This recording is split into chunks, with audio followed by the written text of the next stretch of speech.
So thank you. So we represent the collaborative effort of several partners committed to addressing the complex and unique needs of maternal and infant health and well-being when there is substance use disorder. EPIC is a nonprofit organization. We were founded in 1996, and we have been bringing partners to the table in child abuse and neglect cases.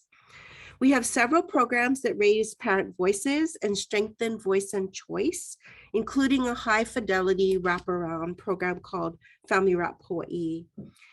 The PATH Clinic is an award-winning medical provider specifically designed to treat this particular population and is the site of our first Makua Allies demonstration project. AIM High is the Association for Infant Mental Health Hawaii, and that's an organization that supports infant well-being and is a key provider of consultation and essential reflective supervision in this project. And most importantly, the Early Childhood Action Strategy is a collective impact organization bringing stakeholders together statewide to improve the health and well-being of young children. And it's the perinatal substance use disorder work group of ECAS that designed the Makua Allies program. Hold on a second. There. So the Makua Allies program brings an ally with lived experience. This is peer support to disrupt the disconnection experienced by pregnant mothers experiencing substance use disorder. It's holistic, it's multi-generational, it's a low-tech, high-touch approach to connecting mothers to the people and the services that they need. The powerful assistance of an ally improves overall treatment success for mothers and provides a healthier start for babies. The services of the ally are described by the SCRAP model. And this model was designed by our parent partners. And Kim will share a little bit about the SCRAP model. Hi, everyone. My name is Kim. I'm a parent partner with Epic Ohana. And in my role, I'm able to use my experience in the system to relate and assist the parents I partner with to navigate through it. I'm able to connect with these parents, my peers, in a way that other providers usually aren't able to. I have been without my children, homeless, addicted, incarcerated, and these common experiences allow us to have a connection. This description of my role can also explain how parent partners can help parents connect with their team, reconnect with natural supports, and to connect with resources. Community resources and the assistance with accessing and using them is a big part of what parent partners do. You can easily give parents a list of resources, but helping parents actually connect with them, like by calling them together, maybe taking the lead at first and modeling how to ask questions and gather information, and then allowing them, the parent, to take the lead next time, or assisting in creating an email or text to a social worker or service provider. We can accompany parents to medical appointments or to get through an application packet. We also attend team meetings alongside the parents we partner with. We can model advocacy, maybe asking for clarification from providers or social workers so that any expectations can be clearly understood. What we start to see is that the parents feel supported, and then they start to realize that their voice matters. This empowerment turns into self-advocacy, and then the parent starts asking the questions or sharing their own updates. And finally, peer support. We are able to provide insight and share from our own testimonies and experiences that allow us to align ourselves with the parents that we serve. Thank you, Kim. Although our work is new, our model is new, the utilization of peer support is not new. And it is based upon solid, well-documented empirical research.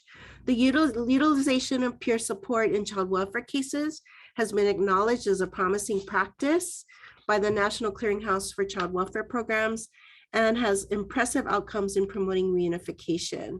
The use of peer support in substance use disorder treatment and also mental health treatment is also well documented and well established. This is the intersection that represents both tremendous need And with effective intervention, tremendous potential to prevent the impact of adverse childhood experiences on the babies. We know that 46% of the children in child welfare are under the age of 5. We know that at least half of those mothers and fathers are experiencing substance use disorder. We also know that almost half or more than half of the families in the child welfare system are Native Hawaiian or Pacific Islander. So we ask for your help in addressing this critical need. And we think that the use of a peer support can be quite impactful. So in February of 2022, in the report to the Medicaid Innovation Collaborative, the collaborative lifted up the voices of the community and outlined the challenges and the opportunities to provide care to women seeking and receiving help. And Kim will describe how her work addresses these obstacles and leverages the opportunities identified in this report. I want to start a little bit about introducing myself first, to show the relevance in my work. And so I'm the first Makua ally. I have been homeless, pregnant, and addicted more than once. I wanted to keep my baby, but I didn't know how to do it. I didn't believe I deserved help or support. I was ashamed of my circumstance and could only identify as an addict, a community that judges and shuns you as soon as they become aware of your pregnant state. Due to the shame, I did not seek prenatal care or community resources. I only wanted to hide and possibly have my baby in hiding. I also want to mention that all of my pregnancies, a total of 6, I found out I was pregnant at an ER visit for a condition unrelated to pregnancy. I have had 4 children removed at delivery that are permanently placed with family members, and 2 that I was able to get prenatal care, remain clean, and take home from the hospital, exclusively nursing. These 2 children are the only children that I raised today. These experiences and my work as a parent partner with Epic Ohana assists me in my current work as a Makua ally. Through the Makua Allies program, a community referral came in for a woman 3 weeks from her due date, actively using, homeless, with inconsistent prenatal care, and was not interested in substance use treatment. I was able to partner with the referring agency and go out to meet her. I shared my experience with being pregnant, homeless, and addicted to substances. I spoke about the PATH clinic and receiving prenatal care from medical providers who are experienced with the struggle of pregnancy and addiction. I told her that if she would be interested in just checking it out, I could arrange for her to come down there to meet me. We generally went over substance use treatment options, and I told her that she could choose one that was she was willing to do when she was ready.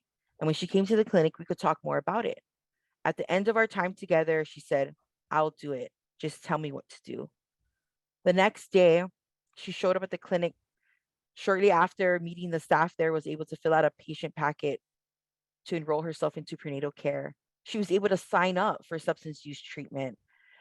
She was able to um, look into wanting to partner with the staff there, understanding that we work as a team.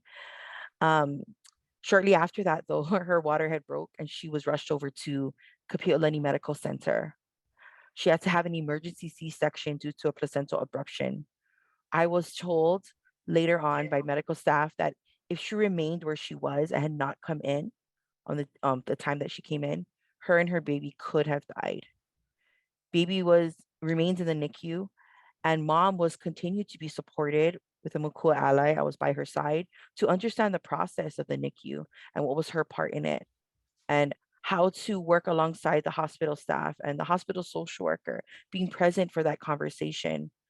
By the time the child welfare social worker came to talk with her, mom had felt a little bit more empowered to take on that conversation herself, understanding how transparency and asking questions is okay and feeling like her voice mattered.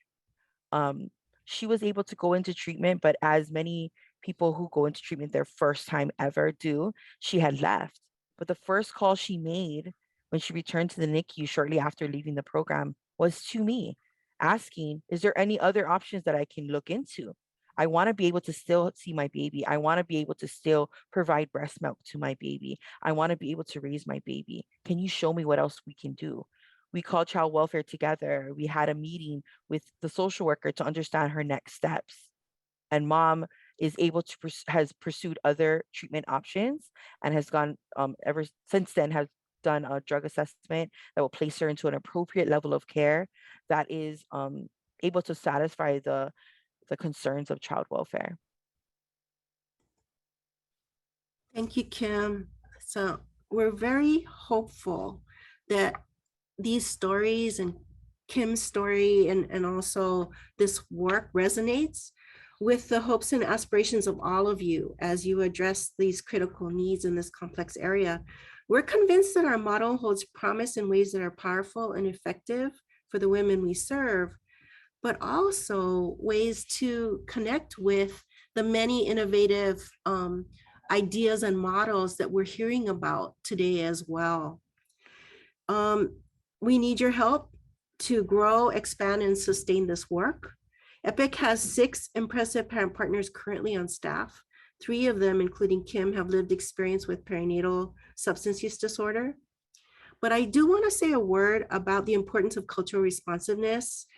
We know that majority of the women and babies are Native Hawaiian and Pacific Islander in the child welfare system.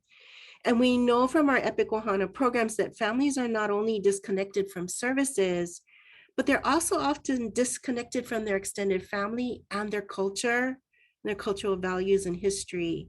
For the last 4 years, EPIC Ohana has led a collective impact network called Nakama Ahaloa that partners with Kamehameha School's Liliuokalani Trust and more than 24 other agencies, funders, and those with lived experience to find ways to improve the outcomes for Hawaiian children. One of the many projects of Nakama is to build a Hawaiian culture-based engagement model to help all providers address the disconnect to culture, history, values, and addressing historical trauma. There was a recent OHA article in Kawai Ola on May 1st about that work. Another one of the initiatives is to partner with the Pu'a Foundation in obtaining a workforce development grant from the Administration for Native Americans to build a structure, best practices, and sustainability of parent peer support in Hawaii. The first 2 cohorts of 16 parents of this 3-year grant participated in the Hawaiian culture-based curriculum in March and April of 2022. And our hope is that well-trained and supported Makua allies can enhance many of the programs and services, including the ones showcased today. We are also hoping to build a community of practice among those individuals and organizations that are utilizing peer support to help us well support those who are supporting our mothers and our families. So thank you again for your attention, and we welcome your questions, and we look forward to partnering with you.